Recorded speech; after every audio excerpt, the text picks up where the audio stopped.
Shalom adik-adik, jadi hari ini kita akan membahas bentuk-bentuk soal yang akan ada pada UTS nanti. Jadi hari ini tidak ada pembelajaran, hanya membahas bentuk-bentuk soal dan bagaimana cara cepat untuk menyelesaikan soal tersebut. Jadi Pak harap pada video ini adalah kisi-kisi soal yang ada di UTS nanti. Jadi adik-adik harus cermati karena ujian online ini setiap soal itu memiliki batasan waktu mengerjakan. Jadi adik-adik harus pahami bagaimana cara menyelesaikannya dengan baik. Jadi nanti soal itu terdiri dari 30 nomor soal, 25-nya pilihan kata, dan 5 nomornya isian. Jadi waktu pengerjaan untuk 30 soal ini yaitu 25 pilihan ganda dan 5 esai ini kisaran waktunya sekitar 90 menit sampai 120 menit. Jadi adik-adik harus menyelesaikannya tepat waktu. Nanti soal-soalnya tidak jauh berbeda dari tugas-tugas yang sudah Pak berikan dan juga dari soal-soal latihan yang ada pada pembelajaran baik melalui video maupun melalui Zoom.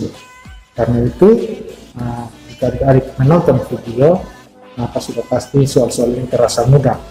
Jadi soal-soal ini mudah jika adik-adik sudah sering melihat soal tersebut di video. Tapi kalau hanya yang absen kemudian tidak menonton video itu pasti soal-soal ini terasa sulit. Karena itu berharap adik-adik semua sudah menonton video kemudian sudah mencermati bagaimana menyelesaikan soal.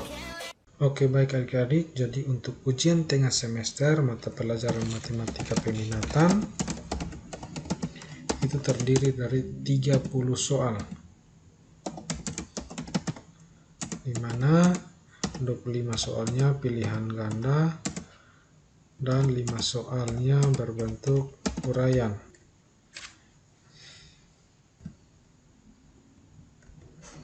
Jadi 25 soal pilihan ganda ini terdiri dari materi-materi yang sudah adik-adik pelajari selama ini, di mana menyangkut aturan pendekatan, itu terdiri dari 3 soal. Nah, 3 soal pilihan ganda ini menyangkut aturan pendekatan itu. Jadi kata kuncinya atau pendekatan kuncinya adalah 2 pangkat 10 mendekati 10 pangkat 3. Nah, itu ada 2 nomor. Kemudian yang sifat yang pertama A pangkat 0 sama dengan 1, itu 1 nomor. Jadi pendekatan dari A pangkat 0 itu berapa. Nanti yang kedua menyangkut sifat-sifat eksponen, itu ada sekitar 3 nomor. Yaitu sifat yang ke-8, 1 nomor. Kemudian sifat ke-5,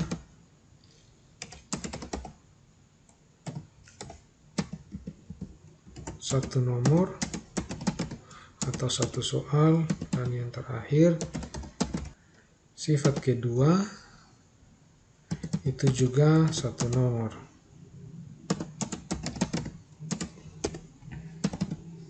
Jadi sifat ke-8 itu menyangkut bentuk akar diubah ke dalam bentuk perpangkatan pecahan. Dan sifat yang ke-5 juga sudah ada di buku dan kita telah bahas.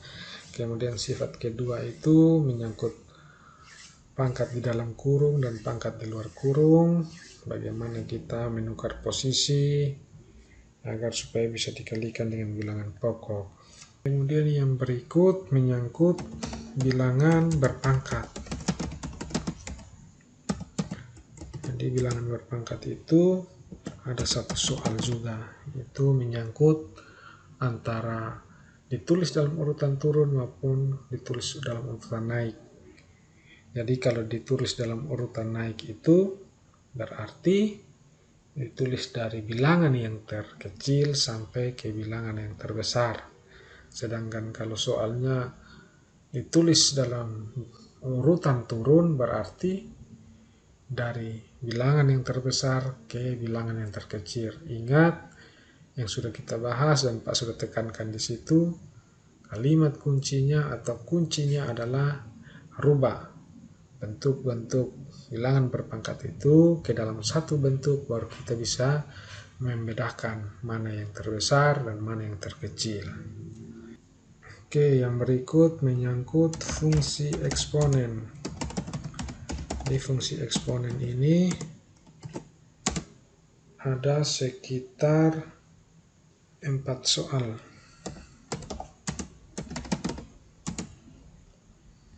Jadi 4 soal menyangkut eksponen, yaitu jadi 4 soal ini menyangkut eksponen, di mana 2 soalnya mencari nilai X. Jadi kalau mencari fungsi eksponen itu, karena diketahui nilai X-nya, maka tinggal masukkan nilai X-nya ke dalam formula, maka akan mendapatkan nilai fungsinya. Sedangkan 2 nomornya lagi, itu menyangkut fungsi fx dan fungsi gx. Itu sudah kita pelajari juga. Jadi diberikan fungsi fx, formulanya, kemudian diberikan fungsi gx, formulanya apa, kemudian nanti operasikan fungsi fx ditambah fungsi gx atau fungsi fx dikurang dengan fungsi gx. Dan berikut menyangkut grafik eksponen. Itu juga ada 4 soal. Ada 4 soal yang menyangkut grafik eksponen ini. Satu soalnya yaitu mencari domain atau daerah asal atau nilai X-nya dengan batasan-batasan yang telah diberikan. Kemudian 2 nomornya menyangkut ring atau daerah hasil. Jadi atau dalam disimbolkan dengan Y. Jadi mencari daerah ringnya atau daerah hasilnya atau Y-nya, maka kita harus masukkan nilai X ke dalam formula, baru kita bisa mendapatkan anggota-anggota atau elemen dari Y tersebut. Dan yang satu soal nomor terakhir menyangkut grafik, yaitu tentang nama atau formula dari grafik tersebut. Jadi nama dari sebuah grafik harus dicantumkan. Jadi nanti ditampilkan grafiknya, kemudian titik-titik potongnya, tinggal adik-adik lihat di option kira-kira grafik tersebut, nama grafik atau formula yang tepat untuk grafik tersebut adalah apa. Kemudian yang berikut menyangkut ilustrasi. Di persamaan eksponen A pangkat fx sama dengan A pangkat p itu ada berikan ilustrasi, karena itu ada 1 soal yang menyangkut ilustrasi tersebut untuk pilihan ganda. Kemudian yang terakhir menyangkut persamaan eksponen, itu ada 9 soal. Untuk materi yang terakhir menyangkut persamaan eksponen, baik yang berbentuk A pangkat fx sama dengan A pangkat p maupun A pangkat fx sama dengan A pangkat gx, itu kuncinya di sini. Karena soalnya pilihan ganda, maka adik-adik cukup menguji setiap option diganti dengan nilai X pada persamaan eksponen yang ada pada soal, dan mana yang paling tepat untuk menghasilkan di ruas kiri itu sama dengan ruas kanan, berarti itu adalah pilihan jawaban yang paling tepat. Misalkan nilai X yang memenuhi persamaan 2 pangkat X tambah 4 sama dengan 1024 adalah titik-titik-titik. Maka kita tinggal ganti setiap nilai pada option ini dengan nilai X pada persamaan ini. Kemudian mana yang mendapatkan hasil paling tepat, maka itu adalah pilihan jawaban yang paling benar. Misalkan X itu kita ganti dengan 5. Maka di sini 2 pangkat 5 tambah 4. 5 tambah 4 sama dengan 9. 2 pangkat 9 ternyata tidak sama dengan 1024. Kemudian kita cari lagi yang B. 6. Maka kita ganti di sini 6 tambah 4 sama dengan 10.